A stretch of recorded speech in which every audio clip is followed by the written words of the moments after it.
The evening light filtered through the penthouse windows when Leonardo Montes opened the door to his home. The silence seemed strange to him. Valentina always greeted him with background music, with the scent of some expensive candle permeating every corner, but that day there was only stillness. A stillness that made his skin crawl without knowing why. He left his briefcase by the entrance and walked along the Italian marble hallway. His steps echoed like drums announcing a tragedy he did not yet comprehend. Then he saw it. Through the half-open study door he saw them. His father Eduardo, the most powerful man in the pharmaceutical industry, the magnate who controlled empires with a wave of his hand, had his lips on Valentina's. His wife, the woman who carried in her womb what he believed was his child. Leonardo's world stopped. There were no shouts. There was no confrontation. Only a pain so deep it stole the air from his lungs. He stood there, paralyzed, watching his entire life crumble in slow motion. Valentina had her eyes closed, surrendering to the kiss. Eduardo held her face with an intimacy that is only built over time, with complicity, with betrayal. But before we reach this devastating moment, let me tell you how Leonardo Montes got here. Because every great fall begins from the heights, and Leonardo had been born at the summit of the world. If this story has gripped you from the first second, don't forget to subscribe because what comes next will leave you breathless. This is a story about betrayal, true love, and a revenge that didn't need hatred, only dignity. Let's rewind 6 months in time. Leonardo had just turned 32 when he met Valentina Cortez at a charity gala at the Emperador Hotel. She wore an emerald-colored dress that seemed made of liquid light, and her laughter resonated above the superficial conversations of high society. She was different, or at least that's what he thought. She didn't talk about stocks or investments. She talked about art, about the children from an orphanage she had visited that morning, about the sunsets that kept her awake. Leonardo had grown tired of the world he was born into. An only child of Eduardo Montes, he had grown up among board meetings and lessons on how to crush the competition. His father was a cold, calculating man, who measured love in productivity figures. He had never told him he was proud of him. He had never hugged him without expecting something in return. Valentina was everything Leonardo was looking for: warmth, where he had only known coldness, genuine smiles where there had only been rehearsed gestures, or at least that's how it seemed. He courted her for 3 months. Dinners at intimate restaurants, walks in parks where no one recognized them, conversations that lasted until dawn. Valentina told him she came from a humble family from the countryside, that she had studied interior design through hard work, that she dreamed of helping others. Leonardo fell in love not only with her beauty, but with the promise of a more authentic life by her side. When he proposed to her on the terrace of his apartment, with the city illuminated like a blanket of stars at their feet, Valentina cried. They were tears that Leonardo interpreted as happiness, but which perhaps were tears of victory. She accepted, and a month later they married in a private ceremony at a colonial estate. Only 100 guests. His father Eduardo was present, seated in the front row with that smile that never reached his eyes. During the reception, Leonardo noticed something strange. Valentina and his father talked for several minutes by the garden of white roses. She laughed with a complicity that made him uncomfortable. But he scolded himself for being paranoid. It was his father. It was his wife. 2 important people in his life. It was natural that they got along. The first months of marriage were like a dream. Valentina transformed the penthouse into a home. She put plants in every corner, paintings by emerging artists on the walls, soft rugs that invited walking barefoot. Leonardo began working in the social responsibility wing of Montes Enterprises, a department his father considered unnecessary but tolerated to improve the corporate image. It was there that Leonardo met Marcelo Vega, a 50-year-old lawyer specialized in labor law who became his mentor and friend. Marcelo was everything Eduardo was not: warm, ethical, capable of seeing beyond the numbers. During their weekly lunches, Marcelo talked to him about building companies with soul, leading with empathy, measuring success in improved lives and not just profits. There was also Adriana Ruiz, Leonardo's assistant, a 45-year-old woman with 3 children and unshakable loyalty. Adriana had worked for the Montes family for 20 years, and knew all the company's secrets. She was the first to notice the irregularities. One Tuesday afternoon, while Leonardo was reviewing community project proposals, Adriana entered his office with a tense face. "Mr. Montes, I need to talk to you about something delicate," she said, closing the door behind her. Leonardo looked up from his computer. Adriana never interrupted him without reason. "Of course, Adriana. What's going on?" "It's about Mr. Eduardo's trips. In the last 3 months he has been making unscheduled trips that don't appear on his official schedule. Leonardo frowned. His father was meticulous with his schedule. Every minute was planned weeks in advance. Are you sure? Completely. And there's something else. The dates coincide with the trips that Miss Valentina makes. She says she visits art galleries or meets with decoration suppliers, but her credit card receipts show expenses in the same cities and at the same hotels where your father stays. Leonardo's heart began to beat faster, but he forced himself to remain calm. It could be a coincidence, Adriana. My father has business everywhere, and Valentina has contacts in the design world. Adriana looked at him with a mixture of compassion and determination. Mr. Leonardo, I've worked for this family for 20 years. I know how to recognize patterns, and this pattern worries me. I just wanted you to know. Leonardo nodded slowly. He didn't want to believe it. He couldn't believe it, but a seed of doubt had been planted, and although he tried to ignore it, it began to grow inside him. That night, at dinner, he observed Valentina with new eyes. She was radiant, telling him about a contemporary art exhibition she had visited. She wore an ivory-colored dress that highlighted her tan skin. Leonardo noticed a new necklace, a white gold pendant with a solitaire diamond. That necklace is new, he commented, trying to sound casual. Valentina touched the pendant with a smile. Ah yes, I bought it for myself. I went to a jewelry store on Libertor Avenue and couldn't resist. Do you like it? I love it. It looks beautiful on you. But something about the way she touched the necklace, as if it were a secret, disturbed him. 2 weeks later, Valentina gave him the news that should have filled him with joy. She was pregnant. 4 weeks along, Leonardo hugged her, kissed her, promised her they would be the best family in the world. But as he held his wife, a small venomous voice in his head whispered, 4 weeks right after her last trip, coinciding with Eduardo. They organized an intimate dinner to give the news to Eduardo. The magnate arrived at the penthouse with a bottle of French champagne that cost more than most people's monthly salary. When Valentina announced the pregnancy, Eduardo congratulated her with a kiss on the cheek that lasted a second too long. Congratulations, son, he said to Leonardo with that smile that never reached his eyes. You'll finally give me a grandson. The continuation of the Montes legacy. Leonardo toasted with fruit juice alongside Valentina, who supposedly couldn't drink alcohol, but that night after Eduardo left, Leonardo found a half-finished champagne glass hidden behind a plant, a glass with a coral-colored lipstick mark, the same shade Valentina used. The following months were an emotional roller coaster.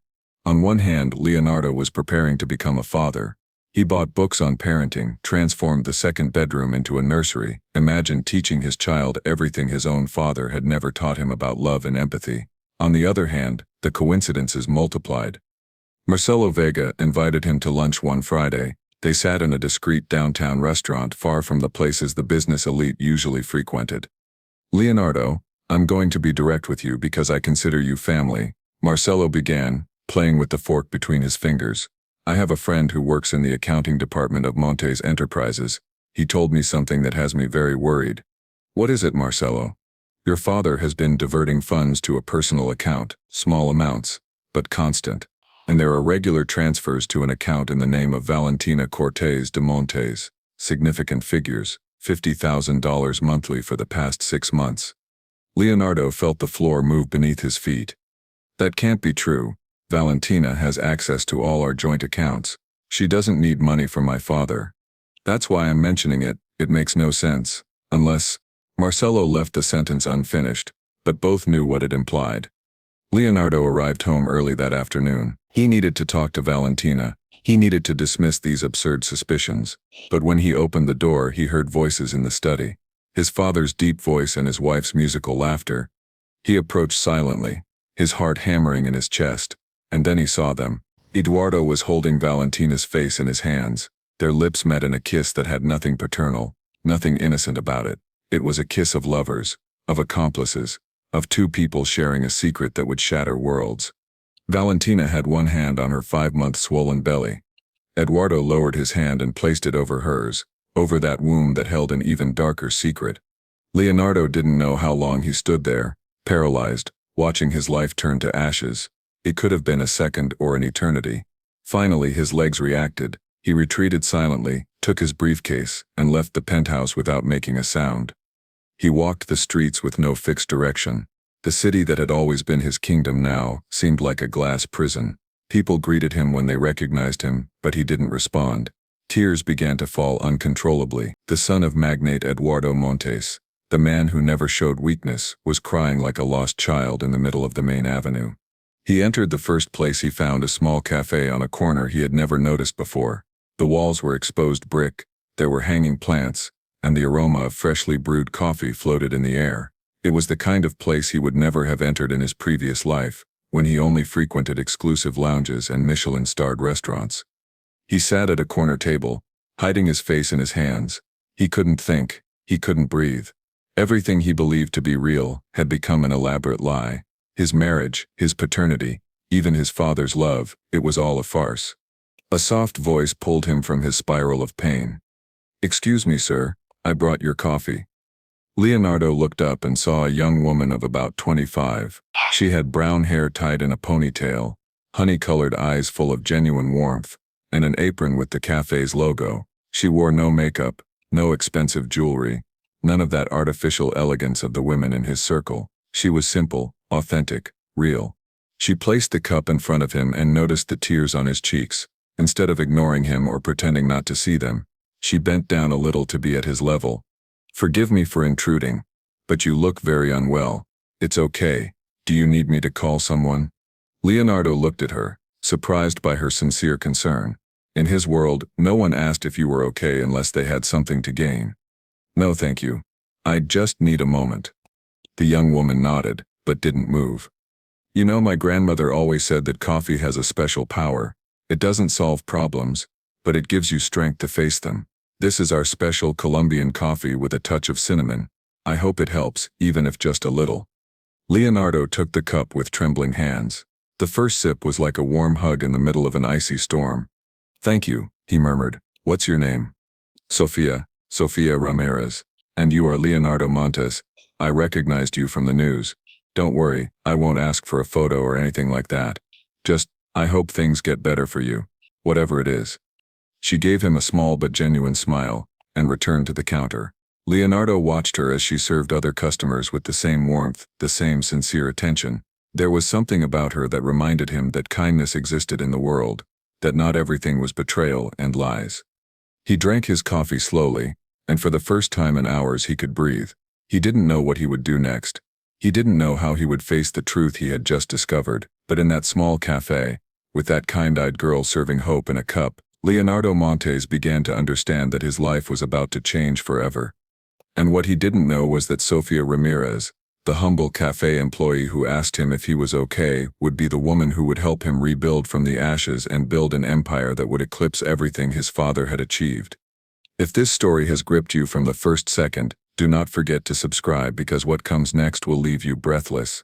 Leonardo did not return to the penthouse that night, nor the next, nor the one after. He stayed in a discreet downtown hotel, one where no one knew him, where he could be invisible. He ignored Valentina's calls, his father's messages asking where he was, Adriana's emails worried about his absence from the office. For 3 days, he stayed locked in that impersonal room, with the curtains closed, reliving every moment of his relationship with Valentina. Every smile, every "I love you," every promise. He looked for signs he had ignored, lies he had believed, moments when he should have questioned but decided to trust. The most painful memory was from 2 months ago. Valentina had her first ultrasound. Leonardo held her hand as the doctor moved the transducer over her belly. A small figure appeared on the screen, almost imperceptible, but there it was, his child. Or so he believed. "Look," Leonardo whispered Valentina with tears in her eyes. "Our baby, our family." Dr. Ramirez, a 60-year-old man with years of experience, smiled as he pointed to the screen. "Everything looks perfect. The fetus is developing very well, 5 weeks just as we calculated. Congratulations to both of you." Leonardo kissed Valentina's forehead, feeling like the luckiest man in the world. But now, in that hotel room, he made mental calculations that tormented him. 5 weeks since conception meant the baby was conceived during the trip Valentina took to Buenos Aires, the same trip his father was also on for business reasons. On the 4th day, Marcelo Vega managed to find him. The lawyer knocked on the hotel door with the persistence of someone who knows his friend is destroyed.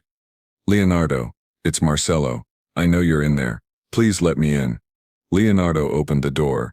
He hadn't shaved in days, had deep dark circles under his eyes, and had lost weight. Marcelo entered and closed the door behind him. My God, Leonardo. Adriana told me you weren't showing up at the office. Valentina is hysterical looking for you. Your father is moving heaven and earth. What the hell happened? Leonardo fell onto the bed. I saw them, Marcelo, my father and Valentina, kissing, with their hands on her belly. On my child, except it's not my child, is it? Marcelo closed his eyes, confirming what he already suspected. How long have you known? Asked Leonardo with a broken voice. I suspected for about a month, when I saw the transfers, but I didn't have concrete proof. I didn't want to destroy you with assumptions. Leonardo, I'm so sorry. I need real proof. I need to know the full truth before confronting them. Marcelo nodded. I have a contact, a discreet private investigator. He can get information without anyone finding out. But Leonardo, be prepared. The truth may be worse than you imagine. Worse than I imagine. My pregnant wife is cheating on me with my own father. The child I was expecting probably isn't even mine. What could be worse than that? Marcelo put a hand on his shoulder. Premeditation. Planning. If this was intentional from the beginning, it means your entire marriage was a lie, and you need to be prepared for that possibility.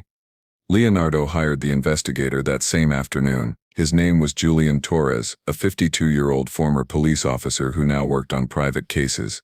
He had a weathered face of someone who has seen too much darkness in human nature, but his eyes retained a spark of integrity. Mr. Monte, I'll be frank with you. In my 25 years doing this, I've seen it all. But family cases are always the most painful. Are you sure you want to know the truth? Because once you know it, there's no going back. I need to know, Leonardo responded firmly. I need to understand if any part of my life was real, or if it was all theater. Torres nodded and took out a small notebook. I need access to your wife's and your father's financial records, phone records if possible, and any information about their routines. And I need time. 2 weeks, 3 at most. You have everything you need. Just find me the truth. Leonardo returned to the penthouse 5 days after witnessing the kiss. Valentina ran to him as soon as he opened the door. Her face was swollen from crying, her hair disheveled, no makeup. For the first time since he met her, she looked vulnerable, almost human. Leonardo, my God, where were you? I was going crazy with worry. The baby, I thought something terrible had happened to you. She tried to hug him, but Leonardo took a step back. The gesture was subtle but devastating. Valentina noticed it immediately. What's wrong? Why are you looking at me like that? Leonardo studied her in silence. If he hadn't seen what he saw, he might have believed her. Her acting was perfect. The worried wife, the anguished expectant mother, but he had seen the truth. Now he was just gathering evidence before detonating the bomb. I had accumulated work. I needed to think. I'm sorry if I worried you. Work, Leonardo. You disappeared for 5 days without a word. Your father and I thought you had been kidnapped. We almost called the police. Yes, my father. How is he? Something in Leonardo's tone made Valentina tense imperceptibly, but she quickly regained her composure. Worried, like everyone. In fact, he's coming here in an hour. He wanted to make sure you were okay. How considerate of him. Leonardo locked himself in his study before his father arrived. He needed to control himself, maintain the mask until he had all the proof. Marcelo had advised him not to reveal anything until Torres completed the investigation. A premature move could make them destroy evidence. Eduardo Montes arrived with his usual imposing presence. At 63, he was still a formidable man, tall, broad-shouldered, perfectly combed gray hair, an Italian suit that cost what an average family earned in 6 months. He entered Leonardo's study without knocking. Son, you had me very worried. Where the hell were you? Leonardo looked at him from behind his desk, studying the man he had admired for 32 years, the man who had taught him about business but never about love, the man who had now stolen the little genuine thing he had in his life. I needed to think, Father, about my future, about the baby, about what kind of father I want to be. Eduardo relaxed his shoulders a little. That's understandable. Parenthood is an important step, but disappearing like that is not what a Montes does. We face things head-on. As you do, Father, always head-on. The sarcasm was so subtle that Eduardo didn't catch it, or pretended not to. Exactly. Look, I know you and I haven't always agreed on how to run the business, you with your ideas of social responsibility and philanthropy, but now that you're going to be a father, you'll understand that what's important is building a solid legacy, power, wealth. That's what will protect your child. My child, repeated Leonardo, or yours. The words came out before he could stop them. Eduardo froze. For a fraction of a second, his mask of control cracked and Leonardo saw something in his eyes, guilt. But the magnate regained his composure in an instant. What did you say? Nothing, father. I'm tired. I think you need to leave. Eduardo observed him for a long moment, evaluating, calculating. Finally, he nodded. Rest, but I expect you in the office tomorrow. We have an important meeting with the investors from Singapore. I'll be there. After his father left, Leonardo poured himself a whiskey he didn't drink. Valentina entered the study minutes later, with a tray of food he hadn't asked for. You have to eat something. You haven't touched a bite all day. I'm not hungry, Valentina. She left the tray on the desk and approached, trying to take his hand. Leonardo withdrew it. What's wrong with you, Leonardo? Since you came back, you treat me like a stranger. Perhaps because you are, he thought. But he said, I'm processing things. Give me space. What things? Talk to me. We're husband and wife. We're going to be parents. We shouldn't have secrets. The irony of her words was so brutal that Leonardo almost laughed, but he kept his face impassive. You're right. We shouldn't have secrets. Valentina looked at him with something resembling fear in her eyes, but she quickly disguised it with concern. Then tell me what's worrying you. Let me help you. Later. Right now I just want to be alone. She left, but Leonardo noticed how she looked back before closing the door. There was something in that look, calculation, evaluation, fear of being discovered. The next 2 weeks were the longest of Leonardo's life. He maintained appearances during the day. He went to the office, attended meetings, smiled at business lunches. But at night he met with Julian Torres in discreet places where the investigator showed him what he was discovering. And what he discovered was devastating. Torres placed a thick folder on the table of the cafe where they had arranged to meet. It was the 3rd week of surveillance. Mr. Montes, I have to warn you. This is very strong. Are you sure you want to see everything? Leonardo opened the folder. Inside were photographs, bank records, recovered text message transcripts, hotel records. Each piece of evidence was another nail in the coffin of his marriage. The photographs showed Eduardo and Valentina in situations that left no room for doubt. In a hotel in Buenos Aires, entering the same room. In a secluded restaurant in Montevideo, with hands intertwined on the table. On a private beach in Punta del Este, kissing under a sunset that should have been romantic but was only repulsive. The bank records showed that Eduardo had been transferring $50,000 monthly to Valentina since 6 months before Leonardo met her. The date of the first transfer was exactly 1 week after Valentina attended a Montes Enterprises gala where Torres discovered Eduardo had met her first. But the worst were the text messages. Torres had managed to access a secondary phone that Valentina had hidden. The messages between her and Eduardo were explicit, both sexually and in their calculation. A message from Eduardo from 8 months ago said the plan is working perfectly. Leonardo is completely in love with you. Once you're pregnant and married, we'll have total control of his share of the inheritance. Valentina's response, don't worry, my love. I know how to handle him. He's so naive, so desperate to feel loved. It's almost too easy. Leonardo read each message, feeling his heart break into smaller and smaller pieces, but the message that completely shattered him was a recent one, from 3 weeks ago. Valentina, the baby is moving. Our son, Eduardo, our son will be the true heir to everything. Leonardo will never know the truth. Valentina.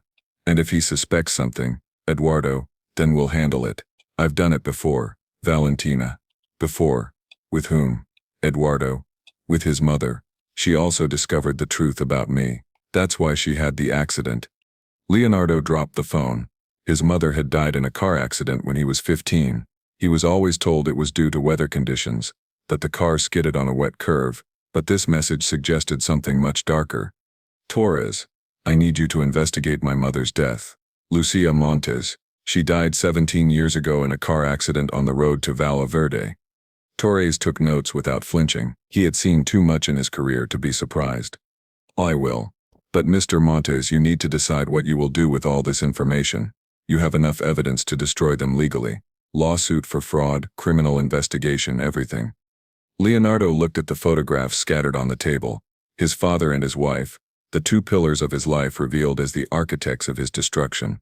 Not yet. I need more information. About my mother, about how long my father has been planning this. I need to understand the full magnitude of the betrayal before I act. That night, Leonardo couldn't sleep. He sat on the penthouse terrace watching the city lights flicker like fallen stars. Valentina was sleeping in her room, or at least pretending to. The pregnancy had progressed to 6.5 months. The belly was prominent now, impossible to ignore. Every time he saw her he felt a mixture of nausea and sadness. That baby was innocent in all this, but it carried the blood of the worst betrayal imaginable. He heard footsteps behind him. Valentina came out to the terrace, wrapped in an ivory silk robe. The moonlight gave her an almost ethereal appearance. "Can't sleep?" she asked, sitting beside him. "Many things on my mind." She put her hand on his. Leonardo didn't withdraw it, but neither did he respond to the gesture. "Leonardo, I feel there's a distance between us. For weeks now, and it scares me. Did I do something wrong?" The question was so absurd that Leonardo almost laughed, but he kept his mask perfectly in place. "Why do you ask that?" "Because I know you. I know when something is eating you up inside, and I'm afraid it's something related to me." "Why would you fear that, Valentina?" Unless you have something to hide. She tensed, but quickly covered it with a nervous laugh. "Don't be silly. I'm just being a worried wife. The pregnancy hormones have me very sensitive." "Of course. The hormones." Valentina moved closer, resting her head on Leonardo's shoulder. He allowed the contact, studying her performance. It was perfect. If he didn't know the truth, he would have completely fallen for her act as the loving, vulnerable wife. "You know," she continued in a soft voice, "the baby kicked a lot today. I think he already recognizes your voice. Every time you come home he moves more." "How convenient," Leonardo thought bitterly. "The doctor says everything is perfect. The baby is strong, healthy. He looks a lot like your family, according to the ultrasounds." "Like my family? Which part of my family, Valentina?" She lifted her head, confused by his tone. "Well, the Montes, like you. Like your father. You have very strong features. You have very strong features." "Yes, I suppose so." Silence stretched between them, laden with everything unsaid. Finally, Valentina stood up. "I'm going back to bed. You should rest too. Tomorrow you have that important meeting with the Japanese investors." She left, and Leonardo was left alone with the night and his thoughts. The meeting with the Japanese investors was crucial for the expansion of Montes enterprises in Asia. His father had been working on that deal for 2 years. It was the kind of business that would define the company's future. But Leonardo no longer cared about his father's company's future. He was beginning to visualize a different future, one where he would build something of his own, something clean, something not stained by corruption and betrayal. The morning of the meeting, Leonardo dressed in his best suit. He looked in the mirror and saw a man different from the one he was 6 months ago. He had lost the naivety in his gaze, the blind trust in people, but he had also gained something: determination, clarity, purpose. The meeting was in the main conference room of Montes Enterprises, on the 35th floor of the tallest corporate building in the city. The Japanese investors arrived with their entourage, translators, lawyers, financial analysts. Eduardo presided over the table with his usual authority, Leonardo to his right as the apparent heir. For 3 hours, they discussed numbers, projections, market strategies. Leonardo participated mechanically. His mind elsewhere, he observed his father with new eyes. Every smile was a mask. Every word was potentially a lie. This man had built his empire on manipulation, and possibly on the blood of his own wife. At the end of the meeting, when the Japanese left to deliberate their decision, Eduardo approached Leonardo with a satisfied smile. "You did well today, son. You were solid in your presentations. Perhaps there's hope for you in this business after all." "Thank you, father. I learned from the best." The irony went unnoticed by Eduardo. "You know, I've been thinking, when your son is born you should consider moving to the family mansion. It's bigger, has better security measures, and I could help with the upbringing, teach the child what it means to be a Montes. I'm sure you'd love that, father." Having total control over my child. "Sorry, our child." This time Eduardo caught the tone. His eyes narrowed slightly. "Our? What do you mean by that?" "The baby will be part of the Montes family. Your grandson. My son. Our family legacy. Isn't that how you see it? Eduardo studied him for a long moment, looking for signs that Leonardo knew something. But Leonardo kept his expression neutral, almost bored. Of course, I just want to make sure the child has the best opportunities, like you had. Like I had. Yes, father. My opportunities were unmatched. That afternoon, Leonardo received a call from Torres. The investigator sounded disturbed. Mr. Montes, I need to see you. I found something about your mother's death. It's urgent. They met in a public park, away from indiscreet ears. Torres had a new folder, this one thinner but somehow heavier than the previous one. I reviewed the police report of your mother's accident. Officially, it was declared as loss of control due to weather conditions, but I spoke with the investigator in charge of the case. He's retired now, living in a country house. He agreed to speak with me off the record. Torres took out an envelope with old photographs from the accident scene. The investigator, a certain Commander Herrera, told me he always had doubts about that case. The skid marks didn't match a simple slip. It seemed more like someone had forced the car off the road. But when he tried to deepen the investigation, he received direct orders from above to close the case as an accident. Orders that he suspects came from people with a lot of power. Leonardo felt the world tilt around him. My father killed my mother. I don't have concrete proof, Mr. Montes, but Commander Herrera gave me the name of a mechanic who inspected the car before the funeral. The mechanic, now almost 80 years old, told me he found it strange that the braking system showed signs of tampering, but when he reported his findings, he was paid a considerable sum to forget what he had seen. How long had he been planning to get rid of her? Herrera told me something interesting. Your mother had hired a divorce lawyer 3 weeks before the accident, a divorce that would have been scandalous because she planned to expose certain financial irregularities of your father, possible tax fraud, embezzlement of charity funds, even links with corrupt politicians. Leonardo closed his eyes. His mother, Lusa, had been a woman of integrity. She worked with charitable organizations, donated her time and resources to just causes. It had always seemed to him that she and his father were incompatible, but as a child he attributed it to personality differences. Now he understood it was a fundamental moral difference. There's more, Torres continued. Your mother's lawyer died in a mugging 6 months after her accident. Coincidences that pile up too much to be truly coincidental. You need to protect yourself, Mr. Montes. If your father suspects you know something, it could be dangerous. He won't touch me. I'm his son, his heir. Your mother was also his wife, and that didn't protect her. Torres's words hung in the air like a sentence. Leonardo returned to the penthouse with a new weight in his chest. He had not only discovered a marital betrayal, he had discovered that his father was potentially a murderer. That night was the night of the annual Montes Enterprises Gala, an event where the business elite gathered to celebrate another year of obscene profits while toasting their superficial philanthropy. Leonardo had attended these galas since he was 18, always with the feeling of playing a role in a play he hadn't chosen.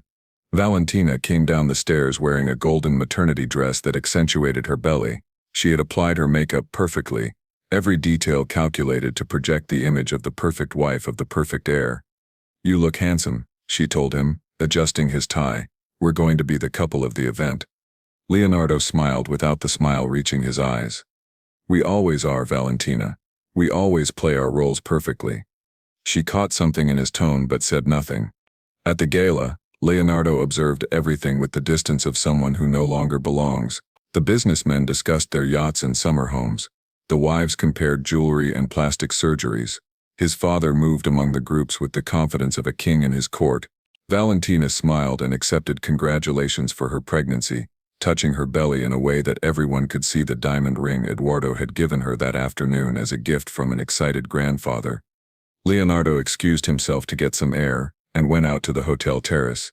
He needed to get away from the theater, even if only for a few minutes. He was looking at the city from the 50th floor when he heard a familiar voice. Mr. Montes, I didn't expect to see you here.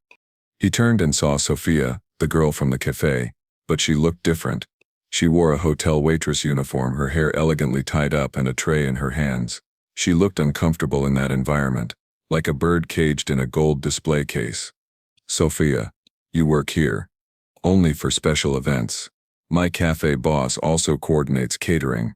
I needed extra money for university. I study business administration at night. Leonardo looked at her with renewed curiosity.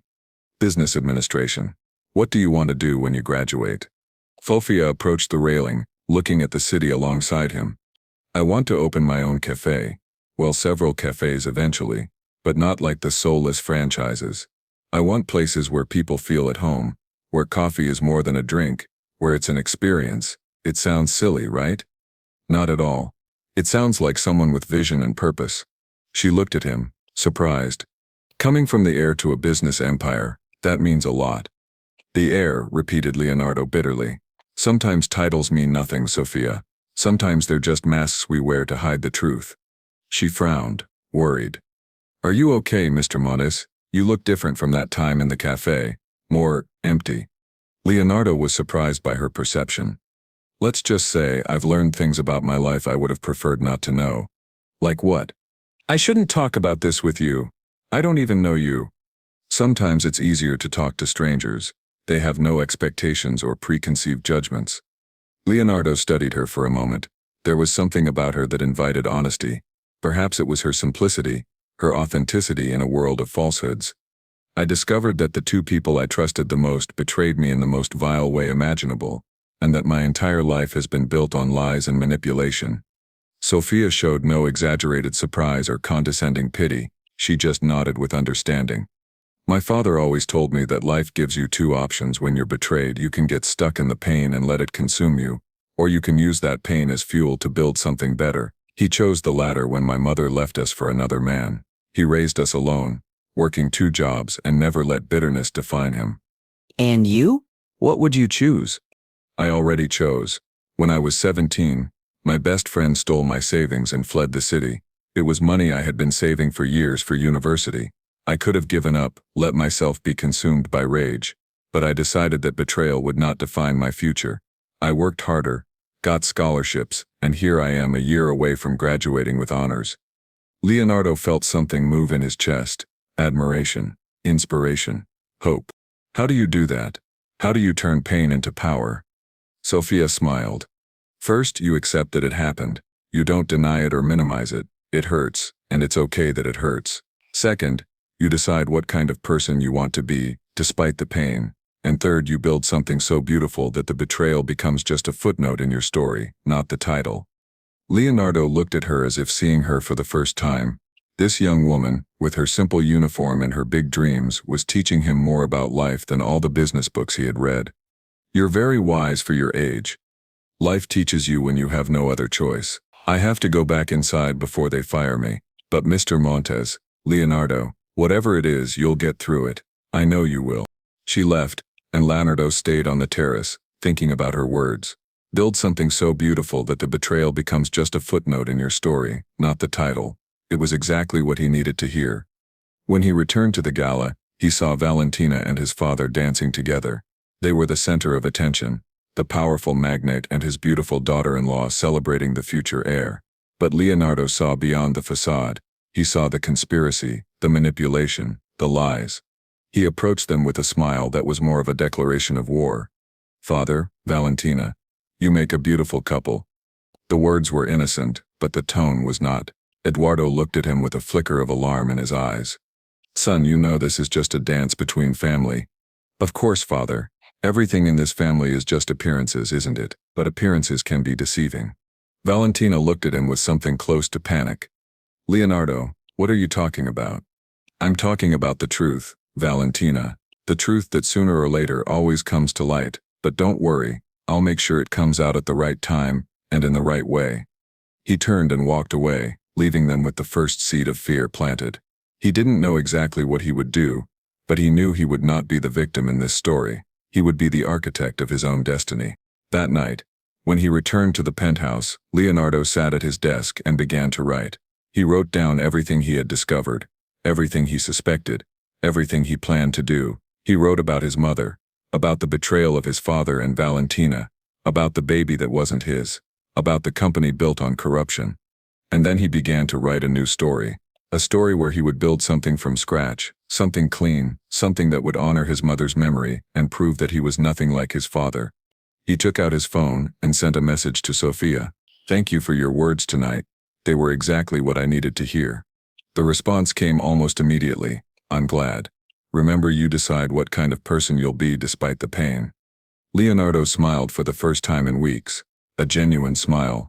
He had found an unexpected ally in the most unlikely place, and he knew that, with time, Sofia Ramirez would be much more than that. But that's a story for another chapter. The day Valentina went into labor, Leonardo was in a meeting with Marcelo Vega and Sofia Ramirez. They were no longer in a luxury office but in a modest rented space in an old building in the city center. The place smelled of fresh paint and new beginnings. For 6 months, Leonardo had been secretly working on his own company. He called it Nueva Vida Enterprises, not only because it represented his new life, but because its mission was to help people start over, microcredits for small entrepreneurs, sustainable projects for vulnerable communities, ethical investments that generated real social impact. Sofia had left her job at the cafe and the hotel to work full-time with Leonardo. Her business vision combined with his experience and Marcelo's legal knowledge was creating something powerful. Something that, although still small, had the potential to change lives. When Leonardo received the call from the hospital, he excused himself calmly. He had been waiting for this moment. I have to go. The baby is coming. Sofia looked at him with concern. Do you want me to go with you? No, this is something I have to face alone, but thank you. When he arrived at the exclusive private clinic, Eduardo was already there, pacing the waiting room with feigned concern. When he saw Leonardo, he approached with open arms. Son, finally. Valentina is in the delivery room. The doctor says everything is going well. Leonardo ignored the hug. Of course, I'm sure everything will be perfect, as always in our family. Eduardo frowned but said nothing. The labor lasted 8 hours. Leonardo waited patiently, reading reports from his new company on his tablet. He wasn't nervous or excited. He was simply fulfilling a role, the last act of a play that was about to end. When the doctor finally came out to announce that the baby had been born, Leonardo and Eduardo stood up simultaneously. It's a boy, the doctor said with a smile. 3.8 kilos, 52 centimeters. Mother and child are well. Can we see them? Asked Eduardo with unusual emotion. In a moment. We're finishing the initial care. When they finally entered the room, Valentina was lying on the bed, exhausted but radiant. In her arms she held a bundle wrapped in a blue blanket. She looked at Leonardo with a mixture of hope and fear. Leonardo, look, our son. Leonardo approached and looked at the baby. He had dark hair like all the Montes and features that were undoubtedly familiar. But what confirmed everything was when the baby opened his eyes. They were the exact same color as Eduardo's, an unusual grayish-green that Leonardo had inherited from his mother, not from his father. He has your eyes, father, Leonardo said calmly. Eduardo paled. What nonsense, Leonardo. All newborns have blue-gray eyes. Not this particular shade. It's unique to you, like the birthmark on your right shoulder. I wonder if the baby will have it too. Valentina began to cry silently. Leonardo, please. Please what, Valentina? Please pretend I don't know the truth. Please act like this child is mine when we both know he isn't. Eduardo stepped between them. Leonardo, this is not the time or place. Your wife has just given birth. Show some respect. Respect? You talk to me about respect? After everything you've done? After everything you've both done? The nurse who was in the room discreetly left, sensing the tension. Leonardo took a DNA test kit from his pocket. He had brought it with him, waiting for this moment. I'm going to do a paternity test, right now, and then we'll all know the truth. Valentina began to sob uncontrollably. No, Leonardo, please. I beg you. Eduardo tried to take the kit from him, but Leonardo was faster. It's too late for begging, Valentina. It's too late for lies. The truth comes out today. He approached the baby and gently took a saliva sample with the swab. The baby whimpered but didn't wake up. Then Leonardo took a sample from his own mouth. We'll have the results in 24 hours, but we all know what they'll say. He looked at his father with a gaze full of contempt. And you not only betrayed me with my wife, you also killed my mother. I know everything, father. I know about the car, the brakes, the investigator you paid off, the lawyer who died mysteriously. Eduardo's face transformed. The mask of the concerned father fell away, revealing the cold, calculating man underneath. You don't know what you're talking about, Leonardo. You're distraught. I've never been clearer. I have evidence, father. Enough to put you in jail for a long time. But I'm not going to do that. I'm not going to sink to your level. What are you going to do then? I'm going to destroy you in the way that will hurt you the most, by building something better than you ever could, by proving that success can be achieved with ethics, with integrity, with compassion, all the things you despise. Eduardo laughed, a dry, unpleasant sound. You're naive, Leonardo. Just like your mother, the business world doesn't work on compassion. It works on power, and I have all the power. Not for long, father. Not for long. Leonardo left the room without looking back. He heard Valentina's sobs and his father's angry voice, but none of that mattered anymore. He had closed a chapter of his life. Now it was time to write a new one. The paternity test results arrived the next day, as expected. 0.01% probability of paternity. Leonardo was not the father. He didn't need the results. He had known the truth for months, but having them gave him the legal freedom he needed. His lawyers began the annulment process of the marriage based on fraud. The evidence collected by Torres was more than enough. The scandal broke in the media 2 weeks later. Magnate Eduardo Montes impregnates his son's wife. Heir of Montes Enterprises discovers betrayal of his father and wife. The headlines were everywhere. Leonardo didn't give statements. He didn't need to. The truth spoke for itself. While the media feasted on the scandal, Leonardo was focused on his new company. Nueva Vida Enterprises was growing faster than he had anticipated. The business community, tired of Eduardo Montes's predatory practices, saw in Leonardo a fresh, ethical alternative. 6 months after the scandal broke, Nueva Vida had secured its first major contract, a sustainable development project that would generate thousands of jobs in depressed areas. The same day the contract was signed, Leonardo received a visit from his father. Eduardo looked older, diminished. The scandal had taken its toll, although he was still a powerful man. Congratulations, son. I see you're doing well for yourself. We're not family anymore, Eduardo. Don't call me son. Eduardo nodded, accepting the new reality. I came to make you an offer. Come back to Montes Enterprises. Together we can overcome this scandal. You can be my sole heir again. Leonardo laughed without humor. You still don't understand, do you? I don't want your empire. I don't want your money. I don't want anything that has to do with you. It's your legacy, Leonardo. Your birthright. My legacy is what I'm building, not what you destroyed. And regarding my birthright, I know everything about my mother's inheritance that you hid from me. The money, the shares, the properties. My lawyers are already handling that. I'm not claiming it for me.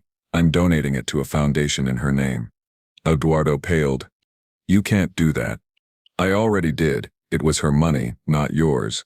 And she would have wanted it to be used for good, not to increase your fortune. Eduardo stood up, his eyes full of rage. You'll regret this, Leonardo. I made you, and I can destroy you. You didn't make me, Eduardo. You tried to break me, but you failed. And as for destroying me, try it. I'm no longer the naive boy who believed in your lies. I'm a man who knows the truth, and that makes me more powerful than you can imagine. Eduardo left, defeated. Leonardo knew it wasn't the last he would see of him. His father was not a man who accepted defeat easily, but he also knew he was ready for whatever came next. That night he had dinner with Sofia in their new office, which was already too small for the growing team. You were brave, Sofia told him, serving coffee from a pot she had brought from her old cafe. Not many people could have faced something like that and come out stronger. I had good inspiration, Leonardo replied, looking at her with gratitude. Someone told me I could build something so beautiful that the betrayal would be just a footnote in my story. Sofia smiled. And have you? Built something beautiful, I mean. Leonardo looked around. The office was humble but full of life. There were plants in the windows, photos of the communities they were helping on the walls, a whiteboard full of ideas for new projects, and in the center of it all, Sofia with her genuine smile and her unwavering belief that business could be a force for good. I'm building it, he said softly. Every day, brick by brick. There was a comfortable silence between them. In recent months, their professional relationship had evolved into something deeper. They had become friends, confidants, and perhaps something more, though neither had dared to put it into words. Sofia, Leonardo began, these months working with you have been the most rewarding of my life. You've shown me that there is another way to do things, that success doesn't have to come at the cost of your soul. She looked at him, her eyes shining. It's easy to believe in good things when you work with someone who has integrity, Leonardo. You could have let bitterness consume you, but you chose to build something positive. that says more about you than any business success. Leonardo took her hand. I want to keep building this with you, Sophia. Not just a company. A life. I know it may be too soon, that I still have wounds to heal, but, Sophia interrupted him with a smile. Leonardo Montes, are you trying to tell me you're in love with me? I think I am. I think I've been in love with you since that day in the cafe when you asked me if I was okay and really meant it. She squeezed his hand. Then we'll take it slow. We'll build this the right way with honesty and patience. Because what we're building is too important to rush. Leonardo nodded, feeling a peace he hadn't felt in years. He had lost his family, his marriage, the life he thought he had, but he had gained something much more valuable, his integrity, his purpose, and the possibility of a love that was real. A year later, Nueva de Enterprises inaugurated its new headquarters. It was not the tallest building in the city, nor the most luxurious, but it was designed with sustainability in mind, with green spaces, solar panels, and communal areas that encouraged collaboration and creativity. The inauguration was attended by business people, politicians, community leaders, and even some of his father's former clients who had switched sides. But the most important guest for Leonardo was Sophia, who was now not only his business partner but his wife. They had married in a simple ceremony 3 months earlier, with only close friends as witnesses. Marcelo Vega had been his best man. Adriana, his former assistant who was now operations director of Noe Vida, had been Sophia's witness. Life had taken a 180-degree turn. The pain of betrayal was still there, like a scar that occasionally ached, but it no longer defined him. It was, as Sophia had said, just a footnote in his story. The same day as the inauguration, Leonardo received news that Montes Enterprises was facing a major investigation for tax fraud and corruption. Eduardo's empire was crumbling, and Leonardo knew his father would likely face prison. Part of him felt sadness, after all he was his father, but another part knew that justice, although late, had finally arrived.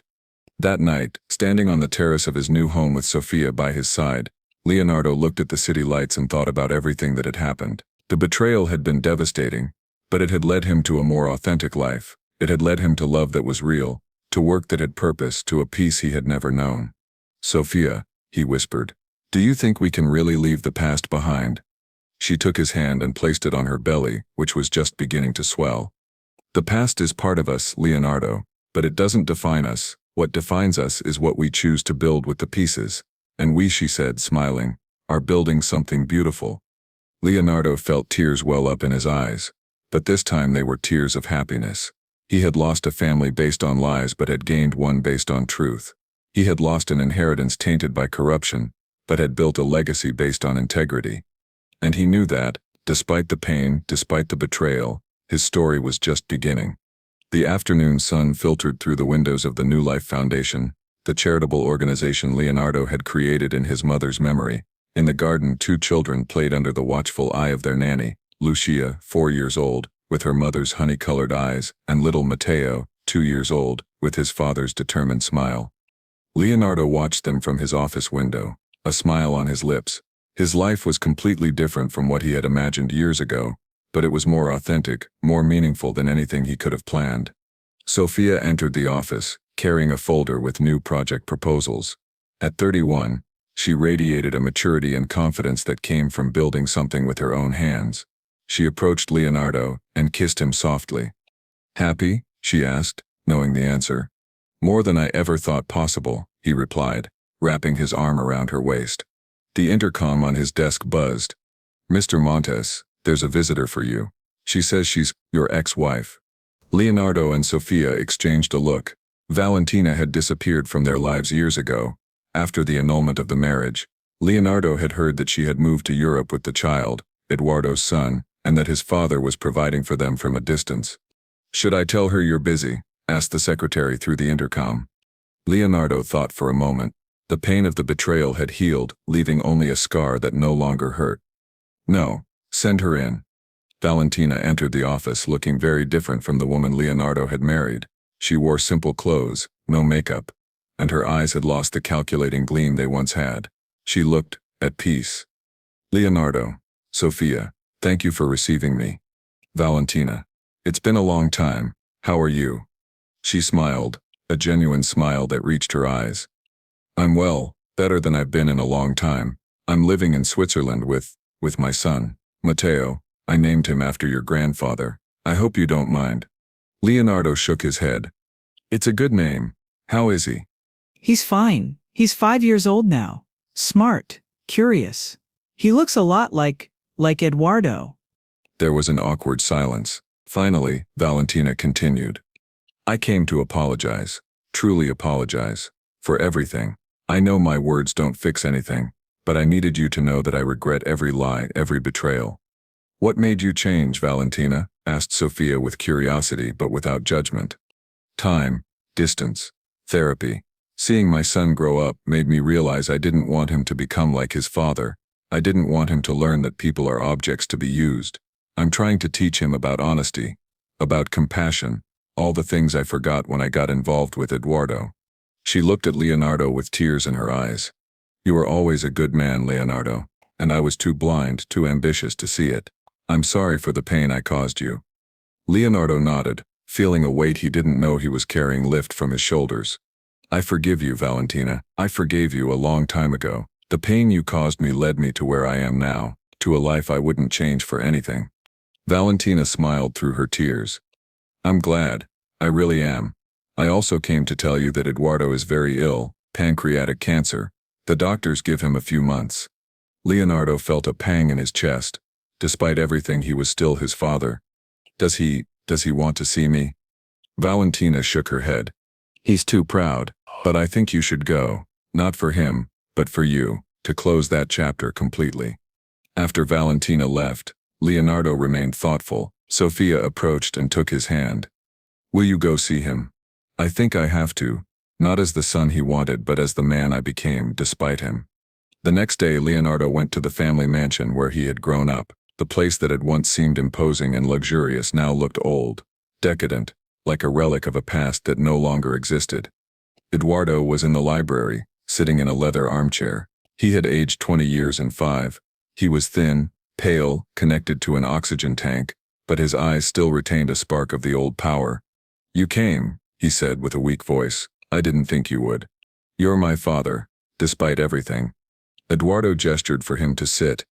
I've been following your career, your company, your foundation. You've done well, better than I ever could have imagined. Thank you.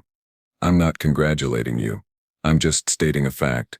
You proved that your way works, that you can be successful without being, like me. There was a silence full of unspoken things. Did you ever love my mother? Leonardo finally asked. Eduardo looked away. In my way, yes. But my way was flawed. I loved power more. I loved control more. It's a lesson I learned too late. And me? Did you ever love me? This time Eduardo looked at him directly. You were my son, my heir, my legacy. That was the only way I knew how to love. Leonardo nodded. It wasn't the answer he wanted, but it was the truth. And after everything, the truth was all he asked for. I have children now, Eduardo. A girl and a boy. And I love them in a way you never could have loved me. Unconditionally, without expecting anything in return, and that's the legacy I'll leave them. Not an empire of money and power, but one of love and integrity.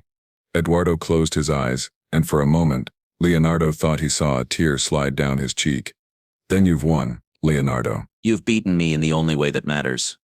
Leonardo stood up. There was nothing more to say. Goodbye, father. Goodbye, son.